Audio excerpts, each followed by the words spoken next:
sepas cómo debes conducirte en la casa de Dios, que es la iglesia del Dios viviente, columna y baluarte de la verdad. E indiscutiblemente grande es el misterio de la piedad. Dios fue manifestado en carne, justificado en el Espíritu, visto de los ángeles, predicado a los gentiles, creído en el mundo, recibido arriba en gloria. Oramos. Señor eterno, Padre bendito y glorioso, te alabamos, Señor, y te adoramos grandemente, Señor, porque tú eres bueno, porque para siempre es tu misericordia y tu verdad, Señor.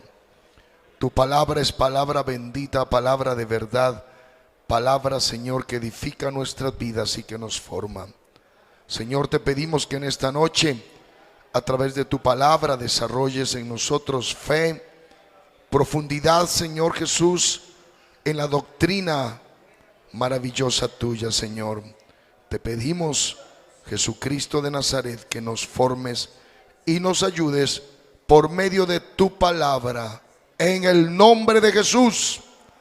Amén. Damos la gloria a Dios. Gloria al Señor. Estén cómodos, por favor.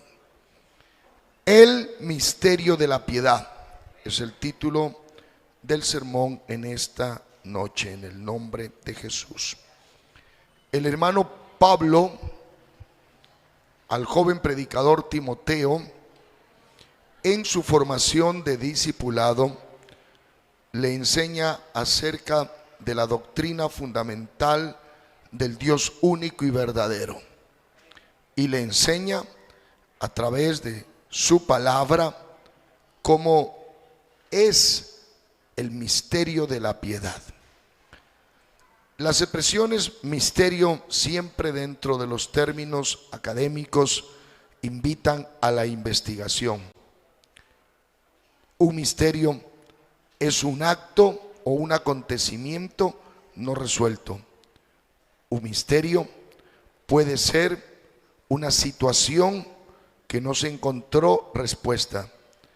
Y dentro de los contenidos de la palabra de Dios se usa el misterio que estaba oculto en la antigüedad y que ahora ha sido revelado en nuestro tiempo. Dentro de los términos bíblicos se usa también la palabra misterio porque no se conoce, pero puede ser revelado y conocido. El maestro, el apóstol Pablo, al joven discípulo Timoteo en su formación cristiana, se toma el tiempo en esta carta pastoral para enseñarle de qué se trata el misterio de la piedad. Y cuando se habla de piedad, se está hablando de Dios.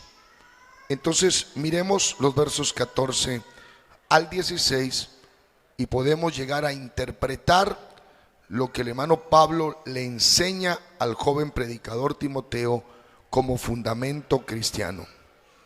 Te escribo, aunque tengo la esperanza de ir pronto a verte. Es un discipulado que el hermano Pablo realiza, no solamente de instrucción, porque se está enseñando por medio de la carta escrita aproximadamente entre los años 60 y 62 de nuestra era cristiana, y lo está haciendo el hermano Pablo desde la prisión en Roma. Desde Roma, el hermano Pablo, preocupado por el joven predicador Timoteo, quiere fortalecer las bases de su fe, aun cuando él desde la niñez sabía las sagradas escrituras. Ahora era competencia del maestro Pablo fundamentar el ministerio pastoral que Timoteo tenía. Así que le está instruyendo por medio de la carta, pero también dice que desea ir pronto y verlo. Tiene la esperanza, tiene el deseo de poder salir de la prisión y tener la oportunidad de estar en este discipulado presente en la formación de Timoteo. Eso significa que es un discipulado, es el acompañamiento en la instrucción y en la formación. Para que si tardo, le dice, sepas cómo debes conducirte en la casa de Dios. Queridos hermanos y hermanas y amigos presentes, todos aquellos que abracemos la fe cristiana, abrazamos un conjunto de doctrinas fundamentales para la vida del creyente. Cuando se dice doctrina, son enseñanza o enseñanzas. La doctrina fundamental de la unicidad del Dios único es base específica en el creyente cristiano cuando cree en el Dios único. Pero cuando también se estudia la doctrina fundamental de la unicidad, hay enseñanzas fundamentales que ayudan a la vida de fe del creyente. Y estas vienen a través de normas éticas cristianas que indican y señalan cómo tenemos que comportarnos los cristianos o los creyentes. Algunos piensan que el cristianismo es un entrar y salir de templos como un acto religioso y nada más. Otros piensan que abrazar la fe cristiana y aún tomar la decisión del bautismo es un acto de fe, de una ceremonia, y luego pronto pasan a actuar y a vivir conforme la vida doméstica que estaban llevando sin compromiso con Dios. Piensan de esa manera, pero lo cierto es que la Biblia tiene normas que establecen la conducta y que califican la conducta de los creyentes. En el pacto antiguo testamentario, desde el Génesis hasta Malaquías, las normas para Israel están establecidas en su Torá o en su ley y dicen cómo debe conducirse el pueblo de Israel con respecto con Dios. Desde Mateo hasta Apocalipsis hay un sinnúmero de normas establecidas en la palabra de Dios, en cada verso de la Biblia, expresadas por el Señor Jesús o los apóstoles como maestros enviados a colocar el fundamento, y a cada una de esas expresiones se llaman normas éticas cristianas. Son las que califican las acciones que nosotros hacemos, si son cristianas o no lo son. De allí que las expresiones de nosotros tienen que ser: es ético y es cristiano que yo actúe de tal manera, es ético que yo hable de esa forma, es ético que me comporte de esa manera. Si la Biblia lo autoriza, amén. Pero si la Biblia no lo autoriza, tenemos que revisar nuestra conducta de fe. Esa es la ética cristiana. La ética cristiana está establecida en la ética del Señor Jesús. Cuando el Señor Jesús habla, y cuando Él habla y se expresa diciendo cómo debe ser la vida correcta, eso es una norma ética del Señor Jesús. Mateo, Marcos, Lucas y Juan son los evangelios que hablan de la vida y obra de Cristo Jesús, pero que también registran las palabras del Señor Jesús, cómo tiene que ser la vida correcta del Hijo de Dios. Y eso se llama ética cristiana de Jesús. Pero cuando Él encomienda a sus apóstoles a enseñar su palabra, ya cada uno de los apóstoles comienzan a enseñar, y en este caso Pablo comienza a enseñar y a escribir. Y cuando Él dice estas palabras: te escribo para que sepas cómo debes conducirte en la iglesia del Señor, en la casa de Dios, está señalando que la vida de un creyente no puede ser común y corriente como el hombre secular lo puede pensar acerca del cristianismo. Estamos ante la palabra de Dios, que determina con un pensamiento transformador que el Señor manifiesta y dice en su palabra: el que está en Cristo, nueva criatura es. Dele la gloria al Señor de los cielos. Nueva criatura es, nueva creación es. Y dice: las cosas viejas pasaron y aquí todas son hechas nuevas a partir de Cristo Jesús. A partir de Cristo Jesús se comienza a actuar, a hacer, a hablar, a decir, a comportarnos de una manera diferente, porque es la manera de ser cristianos. Por eso Pablo, a este joven predicador, líder de la iglesia del primer siglo y pastor al frente ya de una congregación, siendo joven, y él instruyéndole como maestro a su discípulo, le dice: para que si tardo, no estoy allí a tu lado como maestro para decirte, discípulo, lo que estás haciendo no está correcto y necesita la guía del maestro, porque lo ve. Y cuando el estudiante ve al maestro, se comporta a la altura, porque ahí está el maestro, te está viendo. Pero la norma ética cristiana no es que nosotros nos comportamos como creyentes porque nos están viendo las autoridades de una iglesia, o porque nos están viendo nuestros hermanos cristianos. Porque nos ven ellos, nos comportamos de tal o cual manera. No, Señor, más se manifiesta la calidad, la fidelidad y la integridad cuando estamos solos. Porque cuando estamos rodeados de personas, cuidamos nuestra imagen en el qué dirán de las personas, y también porque nos están viendo. Pero la verdadera fidelidad está suscrita cuando nadie nos ve. El ser fieles, el ser honestos, el ser íntegros se manifiesta cuando nadie nos ve. Nos comportamos como Dios lo quiere. ¿Cuántos tienen alabanzas al Todopoderoso, al Señor de los cielos, la gloria y la honra? Por eso le dice: porque si tardo, sepas cómo debes conducirte en la casa de Dios. O sea que en la iglesia llamada la casa de Dios, no podemos conducirnos como nosotros querramos. Tenemos que revisar la forma de pensar, porque la Biblia, Pablo también le dice en su carta pastoral a los filipenses, les dice: si hay algo digno en qué pensar, piensa en eso. Si es honesto en lo que estás pensando, piensa en ello. Si es verdad lo que estás pensando, dedícate a pensar en eso. Pero si es vano, mentira, argumento, falacia, incorrecto, algo que le está proponiendo tentación y maldad, pues no nos dediquemos a pensar en algo que nos va a traer dolor y tristeza. La suma de los pensamientos del hombre son sus acciones, ni más ni menos. Hacemos lo que nuestros pensamientos nos dicen. El cristiano, la palabra de Dios está estableciendo y dice: puesto los ojos en Jesús, el autor de nuestra fe. Dele la gloria al Señor, la alabanza y la adoración a Él. Nuestro pensamiento debe mantenerse lleno de la presencia de Dios, aleluya. Y mantenernos llenos del Señor y de su presencia nos va a hacer actuar y vivir como cristianos.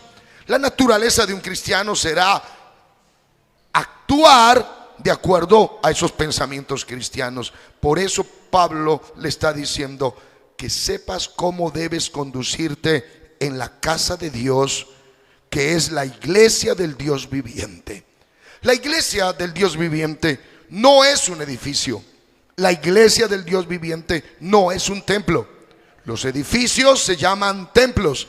La iglesia es la comunidad de creyentes de la misma fe. La iglesia es la asamblea de Cristo Jesús, que como asamblea estamos llamados a salir del mundo y no tocar lo inmundo para ser tomados por el Dios Todopoderoso.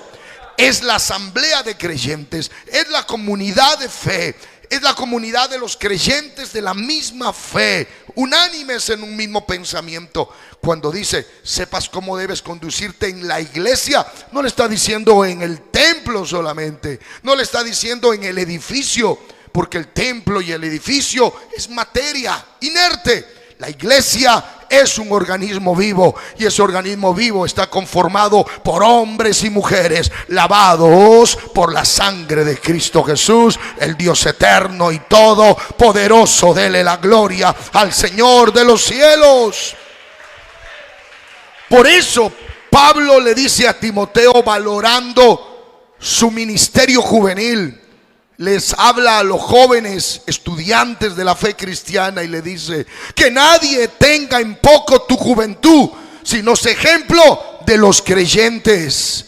Cuando habla Pablo a Timoteo y le dice eso, le está diciendo: así tienes que conducirte en la iglesia del Dios viviente. Tienes que conducirte con buen testimonio ante los creyentes de la iglesia.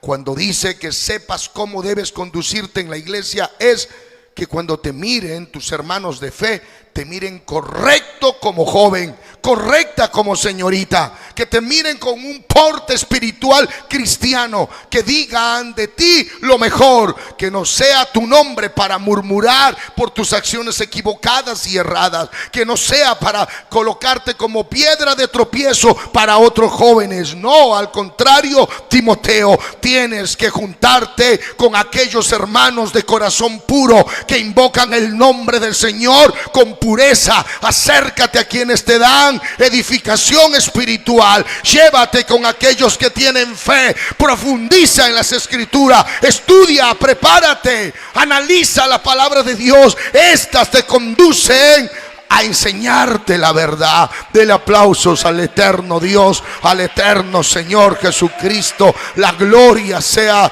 para el Señor. En las normas éticas dice que tus palabras sean sazonadas con sal. La sal está puesta como un ejemplo. ¿Para qué? Que es lo que permite que no se corrompa los alimentos. Entonces, lo que está diciendo ahí, tus palabras deben ser palabras sanas, palabras que conduzcan a edificar cuando alguien te oye, palabras que identifiquen que eres cristiano, que nadie ponga en tela de duda lo que hablas, las expresiones que dices, y que tu manera de conducirte, de comportarte, sea la de un cristiano que tiene temor al Dios eterno, porque haciendo esto te salvarás a ti mismo y a los que te oyeren. Dele la alabanza y la gloria al Señor de los cielos. Bendito es el nombre de Jesús. Condúcete en la iglesia con altura. Joven señorita, condúcete con altura. Joven estudiante de primaria, secundaria, universidad, que estás camino a una vida profesional. Todo lo que tenemos de parte de Dios debe ser para honrar y glorificar el nombre del Señor Jesucristo. Que nuestros jóvenes, estudiantes, bachilleres y universitarios no busquen entre los centros de educación apartarse del camino del Señor, sino que encuentren un escenario para presentar a Cristo como el Dios eterno, como el Dios todopoderoso, y que puedan responderle a la sociedad secular. El principio de la sabiduría es el temor al Dios eterno, al Dios bendito y glorioso. Y si nos preparamos y nos formamos y llegamos a vida profesional, será siempre para exaltar el nombre de aquel que nos llamó de las tinieblas a su luz admirable, para ahora proclamar las virtudes de aquel Dios y Salvador de nuestras vidas. Dele aplausos al Señor con el alma, con todo el corazón. Compórtate bien en la iglesia, porque es columna y baluarte de la verdad. Santo es el nombre de Jesús. Qué lindo, hermanos. El Señor ama a su iglesia, le da el lugar alto porque es su esposa, porque la ama, y dice: tienes que comportarte bien. Pablo le está diciendo: ama, respeta a los creyentes, trátalos bien, da un buen ejemplo, Timoteo. Y tú como predicador tienes que presentarte bien como ejemplo de buenas obras, Timoteo. Cuida, trata bien con palabras, vive una vida de honestidad, que nadie te tenga que cuestionar. Preséntate como obrero aprobado, que no tiene de qué avergonzarse, que usa bien la palabra de verdad. A su nombre sea la gloria. Ahí lo está formando, le está señalando, le está diciendo: los cristianos tenemos normas éticas que nos califican nuestras acciones. Revisa que todo lo que haces, Timoteo, esté apegado a la santidad que Dios quiere. Dele la alabanza al Señor. Y luego le dice: sabes, Timoteo, no te pongas a discutir. Verso 16: indiscutiblemente grande es el misterio de la piedad.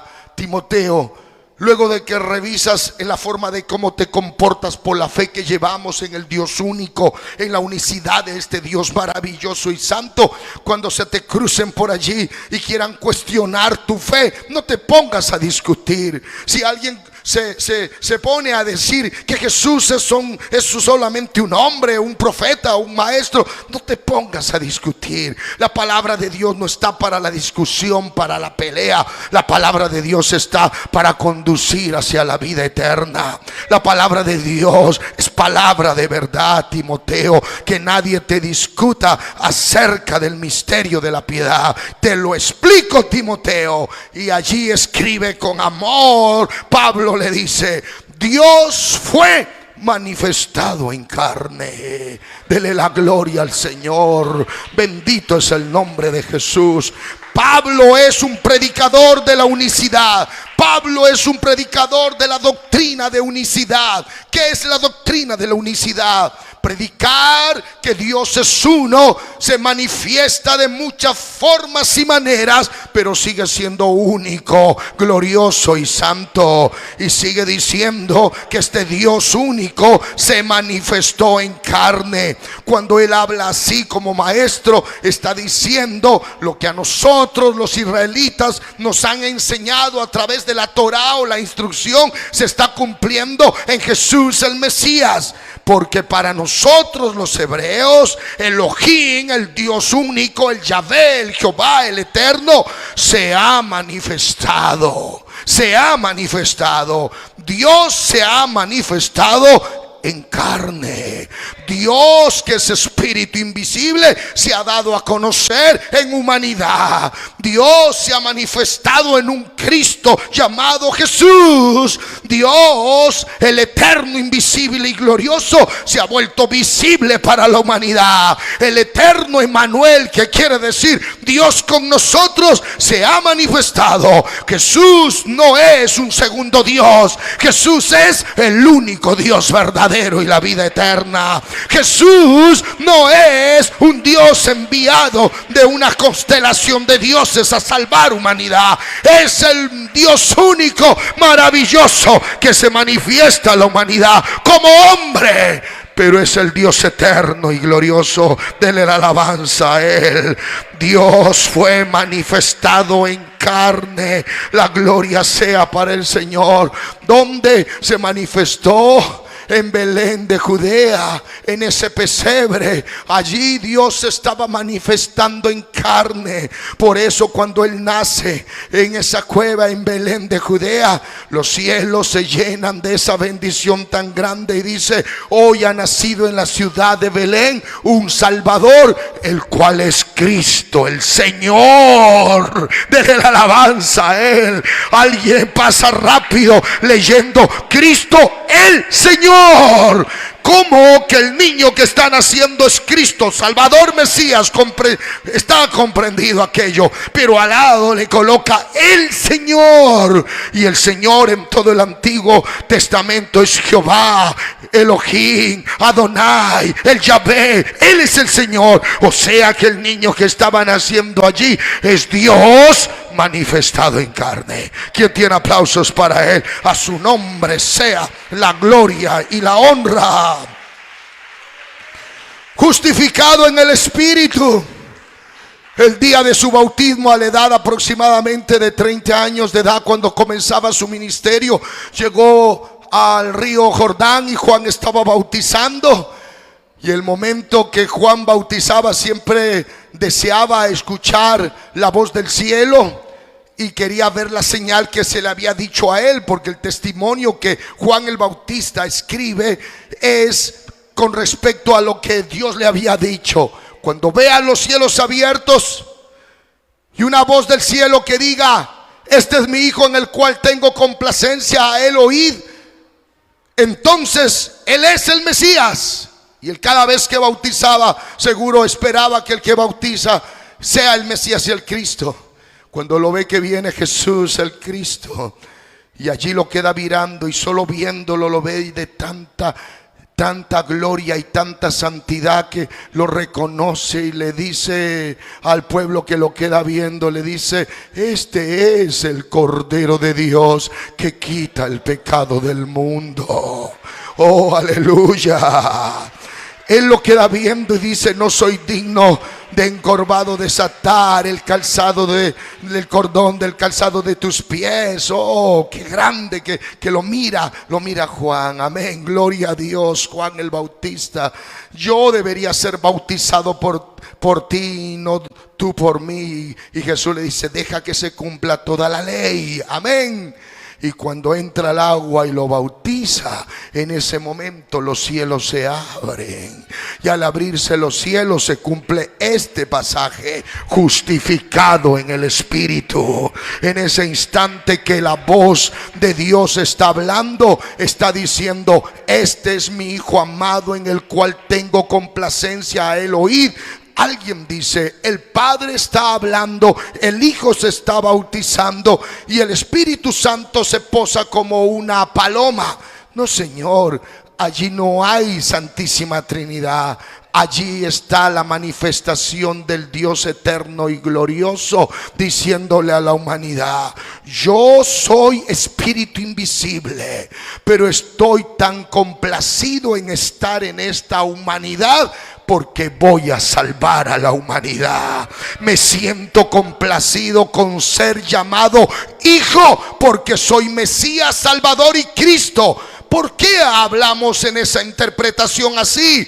Porque Dios siempre será uno, porque Dios siempre será el eterno y glorioso, porque Dios siempre es el todopoderoso. Y si creemos que Jesús es Dios, el único Dios, es el Dios que está al control del cielo y la tierra y lo contempla y lo llena todo. Bendito sea su santo nombre. Si es Dios, es porque es todopoderoso. Si es Dios, es porque está siendo bautizado, pero se escucha una voz, y esa voz es el verbo, la palabra, y se está bautizando, y es el Dios mismo. Y cuando aparece la semejanza de una paloma, no es que se está diciendo que aparece la tercera persona de la divinidad. No, Señor, eso es politeísmo y es paganismo. Los israelitas creen en su Yahvé y único Dios, y los cristianos monoteístas, unicistas,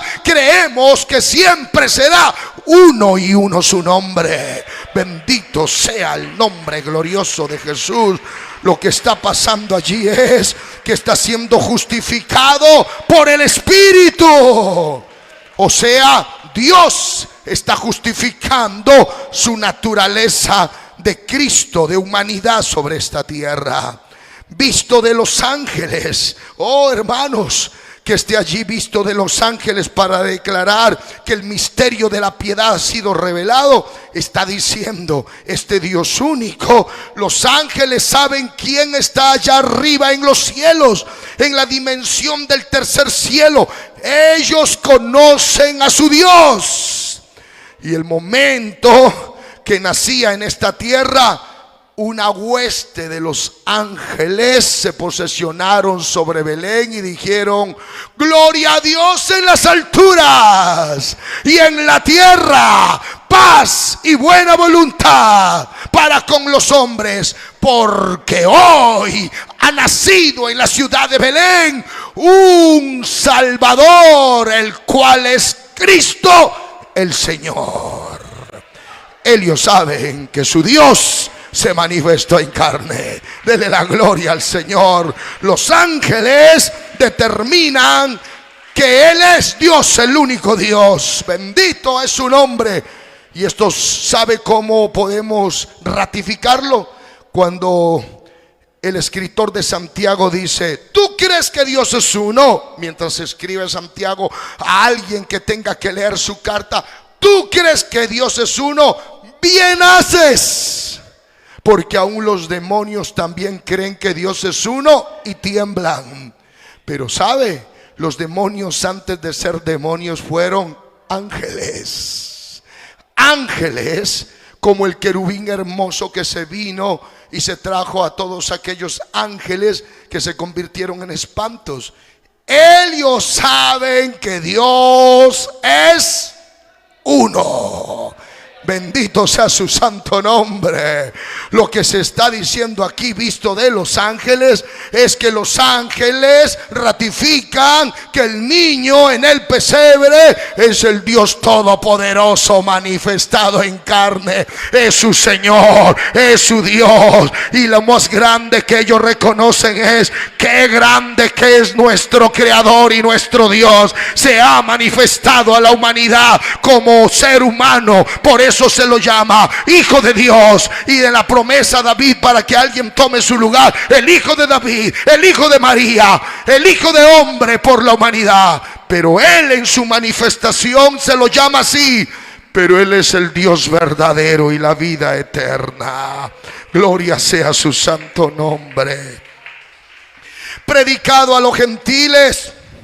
Bendito sea el Señor. En el capítulo 10 de los Hechos de los Apóstoles, Pedro estaba en la casa de Cornelio, un centurión romano.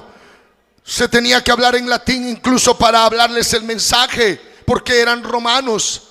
Se presume que el traductor de ese mensaje es Juan Marcos. Y Juan Marcos, mientras Pedro hablaba arameo, se traducía al latín de Cornelio, que estaba oyendo en su lengua natal, que es el latín, escuchando el sermón de Pedro. Y mientras Pedro hablaba y la familia de Cornelio, toda la familia oyendo, estaban oyendo la palabra, de repente el Espíritu Santo se manifestó en esa casa.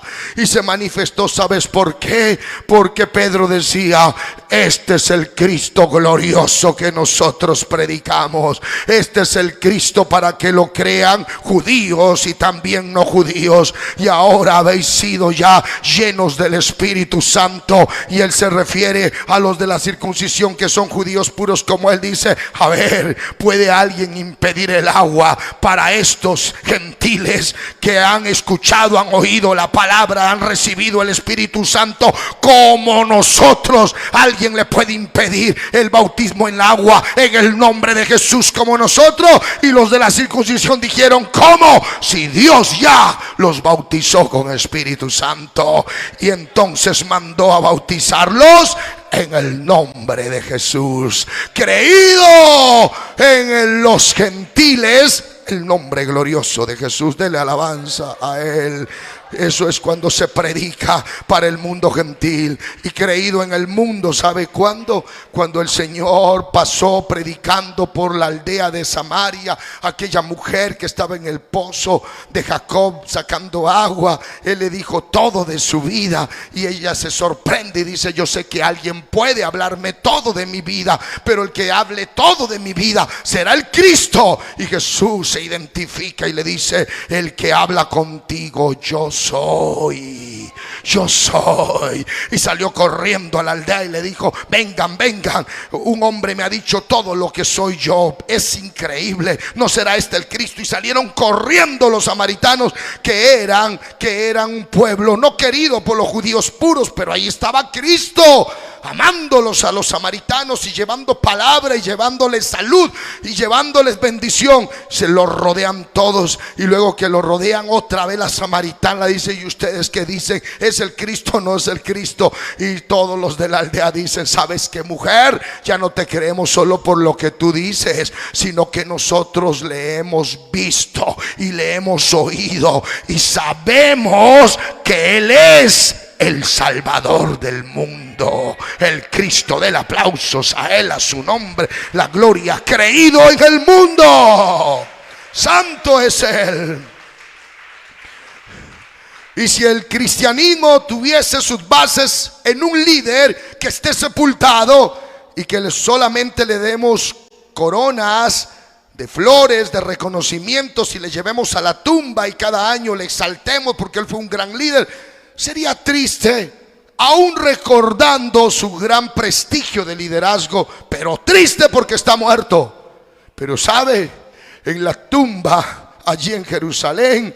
Hay una inscripción bien clara que podemos darnos cuenta todos los que pasamos visitando el lugar de la tierra de Israel y Jerusalén, y que cuando vamos a la tumba uno quiere ver lo majestuoso de la tumba y quiere ver dónde lo pusieron al Señor, pero allí hay un letrero que lo dijeron en las expresiones los ángeles: no está aquí porque ha resucitado. Aleluya, santo es su nombre, recibido arriba en gloria.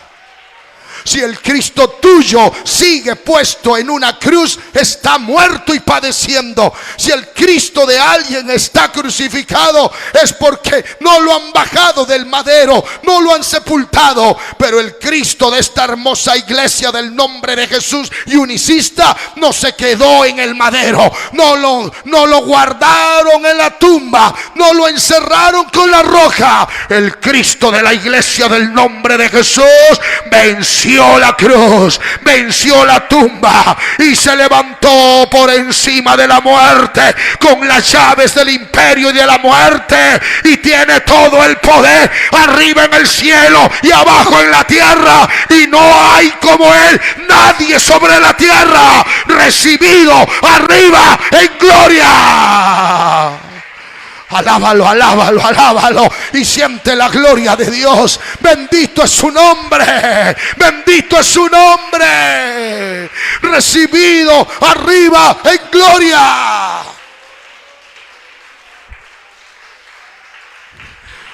Ponte de pie ahí donde estás, y a través de las redes los que están glorificando y exaltando el nombre del Señor, que esto que viene por ser recibido arriba en gloria es hermoso. Escucha esto: después de 40 días con pruebas indubitables para fortalecer la fe de los cristianos.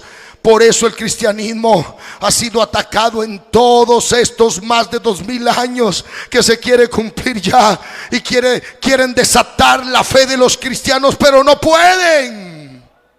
No pueden. ¿Sabes por qué? Porque la fe del cristianismo está en la resurrección. Y en los 40 días con pruebas indubitables, dice la expresión bíblica de los Hechos, quiere decir no se puede refutar, no se puede entrar en discusión. Jesús resucitó, y donde está lo vieron acá, y Jesús resucitó. ¿Y por qué? Porque acá estuvo también, y estuvo acá y estuvo acá. 40 días Jesucristo estuvo aquí resucitado. ¡Qué hermoso! Y luego lo sacó al monte de los olivos, al frente de la hermosa ciudad de Jerusalén. Y en el monte de los olivos, junto a sus discípulos, que los iba a comisionar como apóstoles, en ese momento les dice: toda potestad tengo en el cielo y tengo en la tierra. ¿Sabes qué significa toda? Pleroma en el griego. Y pleroma significa totalidad absoluta.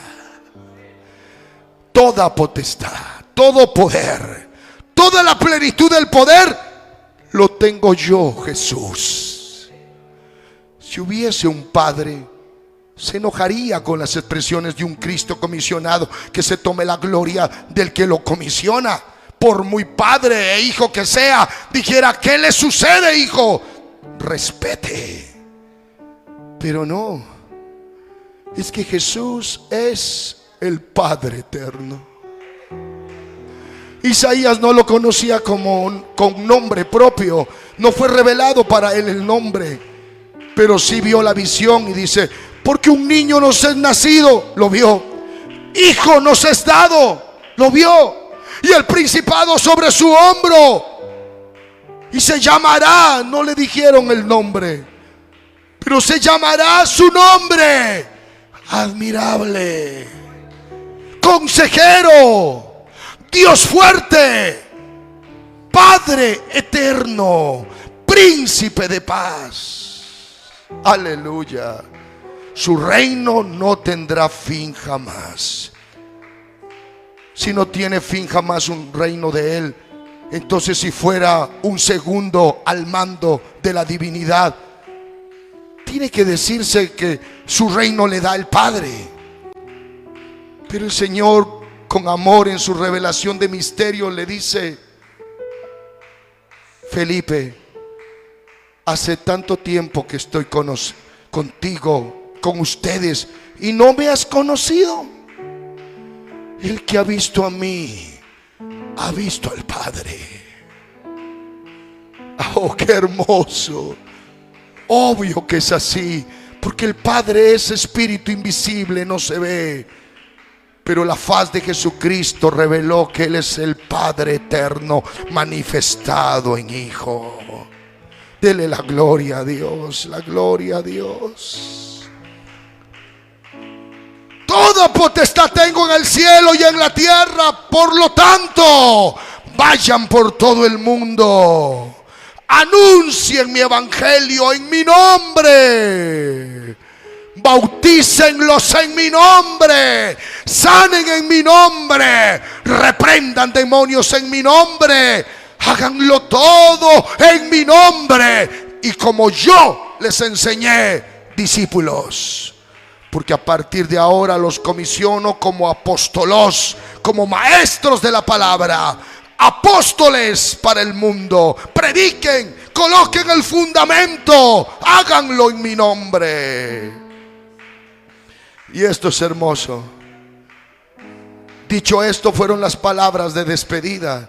Una nube lo cubrió a Jesús en ese momento y lo fue elevando una nube. La nube no es un medio de transporte de Jesús el Cristo, óigalo bien. La nube es una teofanía. Donde hay nube está la presencia absoluta de Dios.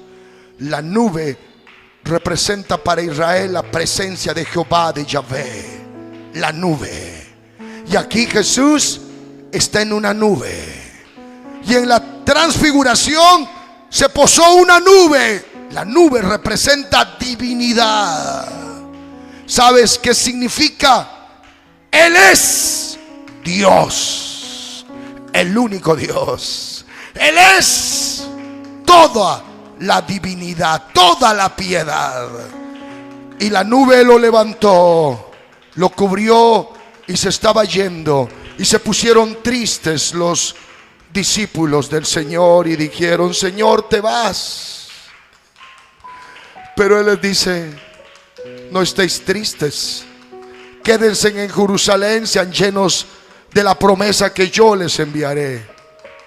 He aquí que yo estaré con vosotros todos los días hasta el fin del mundo. Amén. ¡Qué lindo!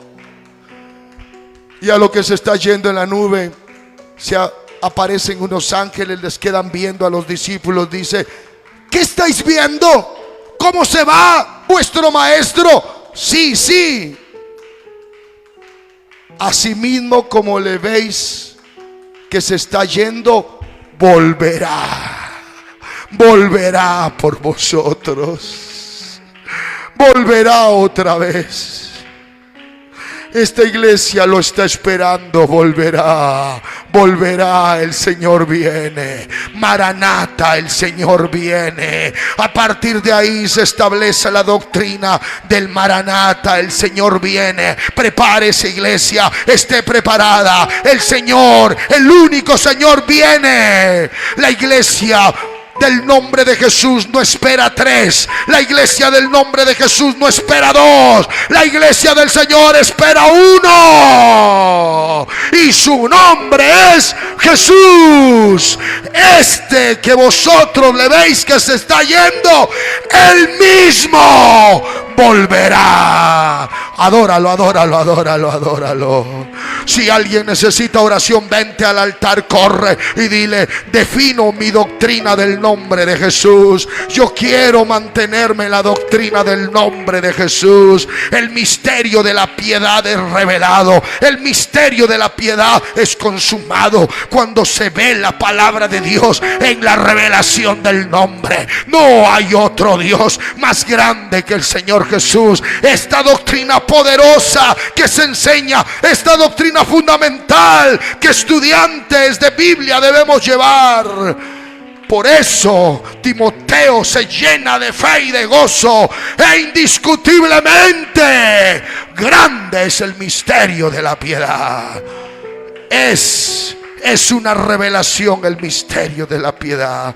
En esta noche, a través de las redes y aquí presente, el misterio de la piedad es revelado, es conocido. Dios es uno y uno su nombre. Dios ha sido manifestado como Hijo en esta tierra, pero sigue siendo el Dios único y verdadero. Dios se manifiesta como Espíritu Santo, consolador y guiador de la iglesia, pero sigue siendo uno y único. Dios es el Padre eterno en la creación del hombre, del universo y de todo lo existente, pero sigue siendo uno y único. Es la fe de los monoteístas estrictos que somos la iglesia del nombre de Jesús. ¡Oh, qué gran misterio revelado para su iglesia! En el nombre de Jesús, oh Padre Celestial, te damos gracias por el poder de la palabra, el conocimiento y la enseñanza. En el nombre de Jesús. Amén y amén.